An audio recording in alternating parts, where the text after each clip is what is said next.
The following is for mature audiences only, so if you aren't cool with dark, disturbing, and depraved, you might want to keep it moving. Welcome to 10-Minute Murder.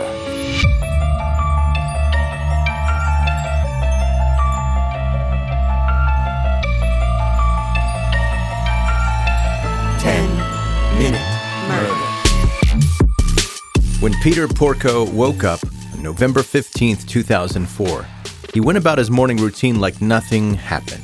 Brushed his teeth, packed a lunch, even wrote a check for his son. The problem? He had been hit in the head with an axe 16 times. Upstairs, his wife Joan was found in their bed, clinging to life after a similar attack. Before slipping into a coma, Joan named her attacker, and it wasn't a stranger.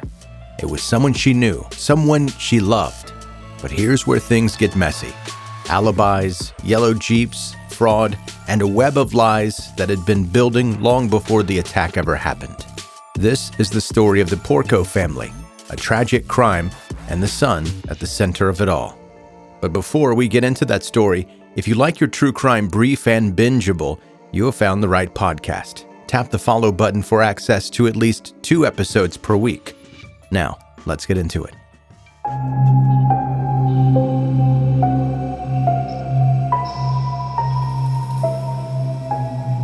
For Peter Porco, November 15th, 2004 wasn't supposed to be memorable. It was just another Monday, the kind of day you'd coast right through without a second thought. The 52-year-old court clerk in Delmar, New York, started his morning like he always did, one steady step after the next.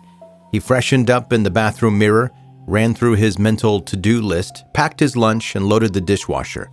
Somewhere between these small, unremarkable tasks, he even found time to write a check for one of his sons in college. A small act of care nestled into the routine. And then, like countless mornings before, Peter stepped outside to grab the paper. The front door locked behind him. A small inconvenience, sure, but Peter was the kind of man who planned ahead. He walked to the hidden spot where the family kept their spare key, retrieved it, and let himself back inside the house. That's where his morning and his life veered sharply off course. Peter collapsed just a few steps into his home, his body hitting the floor. But here's where the story stops resembling anything you'd expect. Peter wasn't dead. Not yet. He wasn't even entirely aware he was dying. The truth was that Peter had been attacked hours earlier, struck 16 times in the head with an axe. One of those blows split his skull. Another took a piece of his jaw, but not a single one of those injuries alone was enough to kill him. By some impossible twist of biology or sheer stubbornness, Peter woke up that morning. His body, operating on autopilot, carried him through the mundane steps of a day he wouldn't live to see. For hours, Peter moved as though nothing had happened. It's almost incomprehensible. His skull fractured, his body struggled to hold itself together, yet still going through the motions. When Peter didn't show up at the courthouse, his coworkers grew concerned. It wasn't like him to be late, let alone a no-show. They sent a court officer to perform a welfare check at his house, and that's when the grim truth came into focus. Peter's body was found sprawled in the foyer. His morning routine ended where it began. But this wasn't the only horror the officer would uncover. Upstairs was something worse waiting. Something that would turn an already shocking case into a true nightmare. While Peter Porco's body lay in the foyer, a nightmare continued upstairs. In the couple's blood-soaked bed was Joan Porco, barely clinging to life. The attack on Joan had been devastating. Her skull fractured, her left eye destroyed, but against all odds, she was alive. Even more astonishing was what she managed to do. On her way to the hospital, Joan identified her attacker. A revelation that added another layer of horror to an already unthinkable crime. The person she named wasn't a stranger or a random intruder. It was her youngest son, Christopher Porco. Christopher, then a college student, wasn't a stranger to law enforcement or to his parents' patience being tested. His name was already tied to a series of burglaries and fraud schemes, including one particularly brazen incident at his own family's home. During that break-in, Christopher had stolen 2 laptops, cleverly removing the security camera beforehand. But his cleverness only went so far. He'd made a rookie mistake, disabling the family security system with their own access code. Investigators immediately noted this wasn't an outsider doing it. It was someone who knew the house and knew the systems inside and out. Christopher's creative problem-solving didn't end there. He was also known for running scams on eBay, selling items he didn't actually own or simply pocketing the money and ghosting the buyers. By the time his account was suspended, he had already swindled hundreds of dollars from unsuspecting victims. For Christopher, lying wasn't just a habit. It was practically a second language. He dodged his parents' calls so often they resorted to emailing him. Those emails, in turn, created a digital breadcrumb trail of his deceptions. "Explain yourself," one email demanded after Peter and Joan received Christopher's abysmal report card from Hudson Valley Community College. Christopher's grades had tanked again, and he'd already been expelled from the University of Rochester for similar reasons. When Christopher finally responded days later, he deflected blame with the confidence of someone who had been perfecting this craft for years. "Don't jump to conclusions," he wrote. "Obviously, they are incorrect. My lowest grade that I got on anything was a B." Christopher's charm and audacity kept him one step ahead of his parents, at least for a while. Peter Porco didn't just lie his way back into his parents' good graces. He lied his way back into the University of Rochester, too. Armed with forged transcripts from community college, Christopher managed to con his way into a second chance at a higher education. But instead of using this opportunity to clean up his act, he went all in on his double life of deceit. To explain his earlier expulsion from Rochester, Christopher spun a tale as bold as it was fake. He claimed a professor had misplaced one of his finals papers, and once the university realized their mistake, they supposedly begged him to return. Oh, and as a goodwill gesture, they even offered to cover his tuition. Of course, none of that was true. To pay for his tuition, Christopher forged his father Peter's signature on a loan application. Then, clearly satisfied with his handiwork, he forged another loan, this time to buy himself a bright yellow Jeep, the kind of vehicle that doesn't exactly blend into the crowd.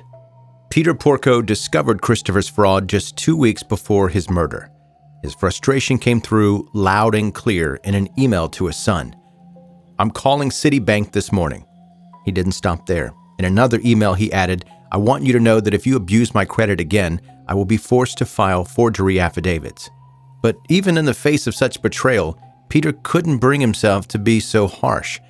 He softened his words with a reminder of unconditional love. "We may be disappointed with you, but your mother and I still love you and care about your future."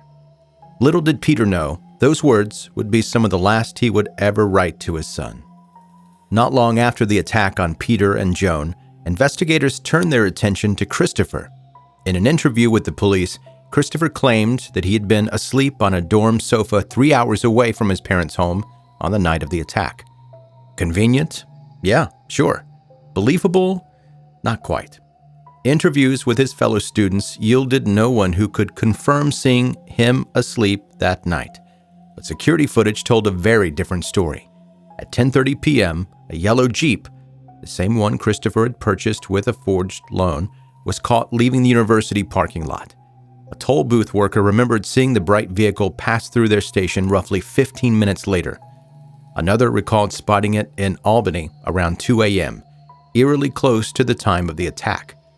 By 8:30 a.m., the same Jeep was seen returning to the campus parking lot, right before the news of the attack broke. Investigators pieced together what they believed happened. Christopher had driven the 3-hour stretch from his dorm to his parents' home, committed the attack, and driven back before sunrise, hoping to solidify an alibi. Initially, Joan Porco pointed investigators directly at her son, identifying Christopher as the attacker before she was placed into a medically induced coma. But after she woke up, Joan's story changed. She now claimed Christopher was innocent and begged authorities to search for her husband's real killer. Despite Joan's reversal, the evidence against Christopher kept piling up. DNA from a toll booth placed him on the road that night. and neighbors reported seeing the unmistakable yellow Jeep outside of his parents' house. Christopher's defense team tried a bold strategy. They argued that Peter's murder might have been nothing to do with Christopher at all. Instead, they pointed the finger at Peter's extended family. Peter's uncle, Frank, had once been a captain in the notorious Bonanno crime family, earning the nickname the Fireman. The murder weapon, a fireman's axe found in the Porco's garage, added an air of possibility to this theory. The problem? The axe bore no fingerprints or DNA to tie it to a specific person, leaving the theory little more than speculation. The jury did not take very long to deliberate. Christopher Porco, just 23 years old, was convicted of second-degree murder for his father's death and attempted murder for the attack on his mother. He was sentenced to 50 years to life on each count and won't be eligible for parole until 2052. In 2023, Christopher spoke to a reporter, claiming he had filed a motion for ineffective counsel. According to him, his defense team had lost crucial paperwork that could exonerate him. Is this the truth, or another of Christopher's well-rehearsed fabrications to escape accountability? Time will tell if his latest claim holds up, or if it crumbles like the lies that came before it.